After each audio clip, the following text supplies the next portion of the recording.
America ने Yemen में हवाई हमला कर हूती के बड़े कमांडर को मार डाला है।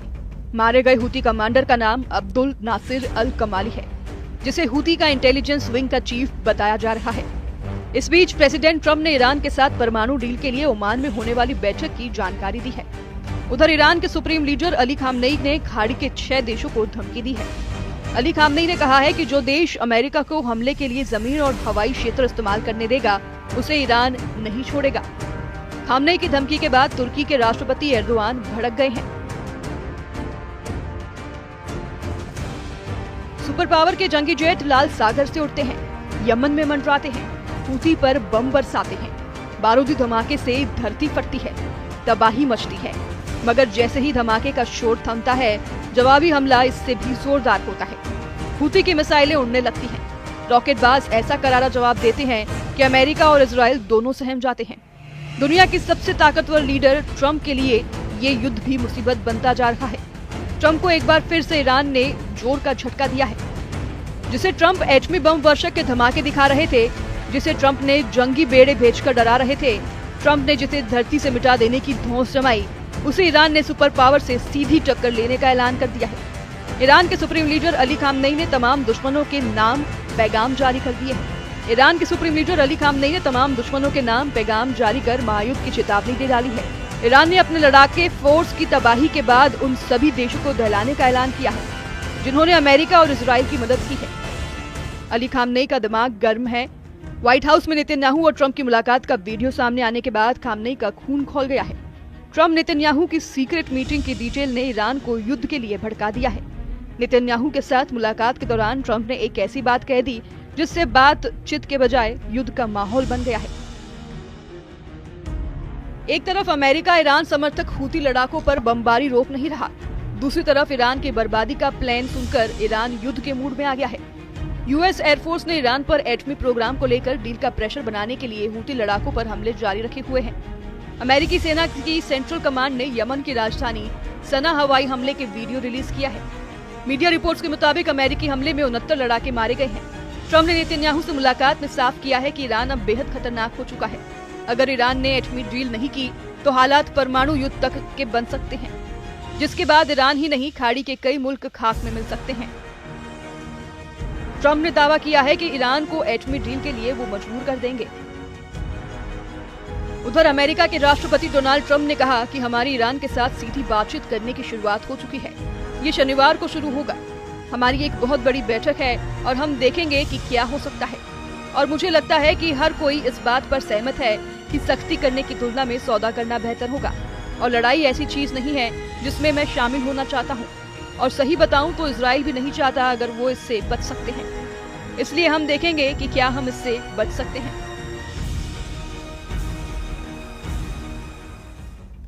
ट्रंप ने क्लियर कट कहा है कि ईरान को किसी भी कीमत पर एटम बम नहीं बनाने दिया जाएगा, जबकि ईरान है कि परमाणु हथियारों के कारखाने बंद नहीं कर रहा। ईरान न्यूक्लियर प्रोग्राम पर ट्रंप से बातचीत के लिए भी अपनी शर्तों पर तैयार हुआ है। ट्रंप ने कई बार ये धमकी दी कि ईरान उनसे एटमी डील पर सीधे बात करे, जबकि ईरान ने तीसरे पक्ष की मौजूदगी में एटमी डील के हक में है। ईरान ने अमेरिका को ओमान में परमाणु प्रोग्राम पर बातचीत के लिए बुला भी लिया है, लेकिन खामनेई एटमी प्रोग्राम को बंद करने की बिल्कुल भी मूड में नहीं है। ईरान के विदेश मंत्री सईद अब्बास अरागाची ने ट्रंप को 2 टूक लहजे में मैसेज दिया है कि ईरान का परमाणु कार्यक्रम शांति के लिए है, जिसे जारी रखा जाएगा। तो फिर ओमान में होने जा रही अमेरिका ईरान की मीटिंग में क्या होगा, जिसके लिए दोनों देशों ने हामी भरी है। ईरान के विदेश मंत्री ने सोशल प्लेटफॉर्म पर मैसेज देकर कहा है कि गेंद ट्रंप के पाले में है, तय उन्हें करना है कि युद्ध होगा या फिर शांति। ईरान की अचानक आक्रामक रुख अपनाने की वजह से यमन में अमेरिका को मिली नाकामी मानी जा रही है। 15 मार्च से अमेरिका ने यमन में हूती लड़ाकों पर बमबारी शुरू की। पहले जंगी जेट और फिर एटमी बम वर्षक से बारूद बरसाकर ट्रंप ने हूती लड़ाकों का सफाया किया। हालांकि 3 हफ्ते से ज्यादा चले हमले में अमेरिका को हासिल कुछ नहीं हुआ। हूती लड़ाकों ने जवाबी हमलों में अमेरिका इजराइल को दहरा रखा है। लाल सागर में अब भी अमेरिका के जहाज सलामत नहीं है।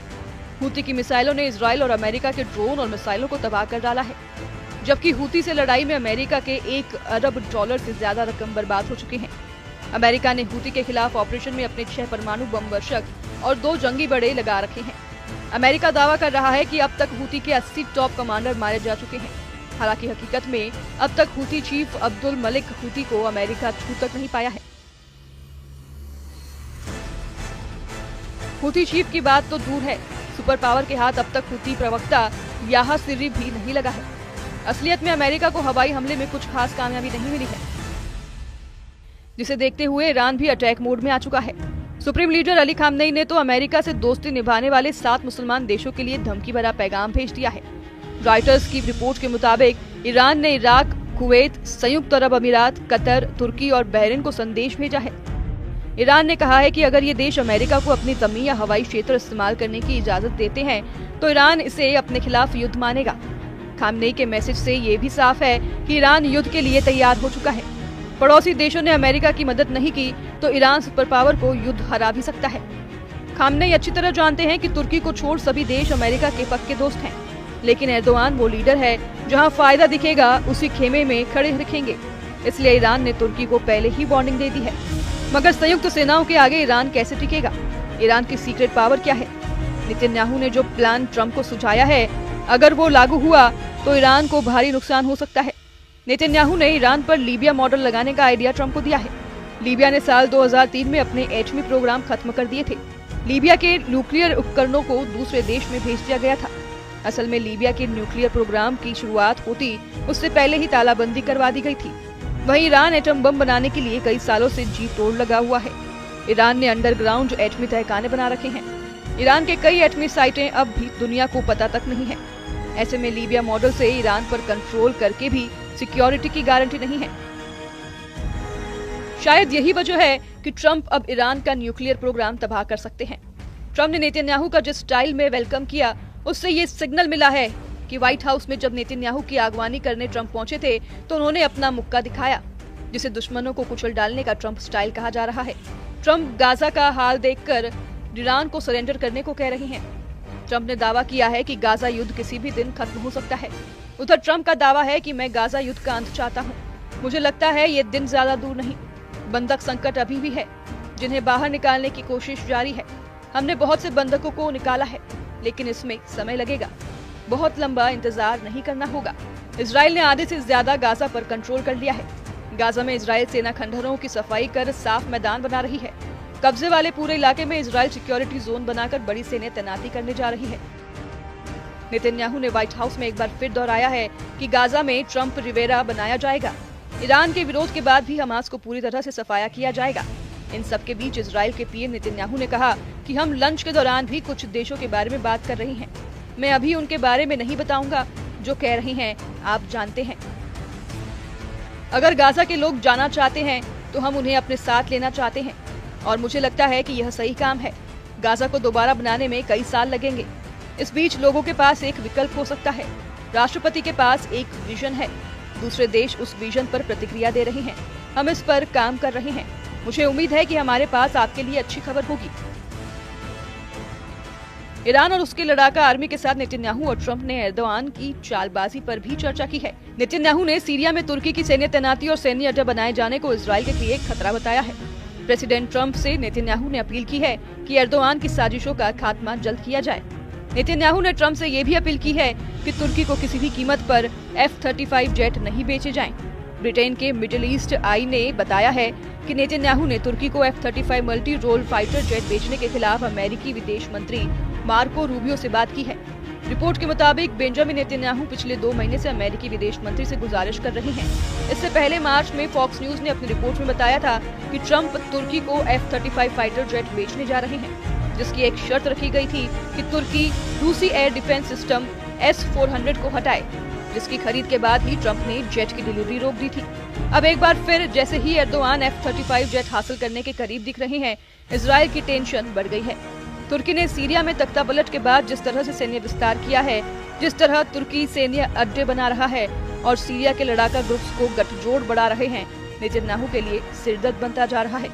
नेतन्याहू जानते हैं कि तुर्की से टकराना इजराइल के लिए आसान नहीं। एर्दोआन के पास एटम बमों की भी भरमार है। नेटो देशों के सदस्य तुर्की के पास अमेरिका के दिए 100 एटम बम हैं। वहीं इजराइल के पास कुल 90 परमाणु हथियार होने की जानकारी दी जाती है।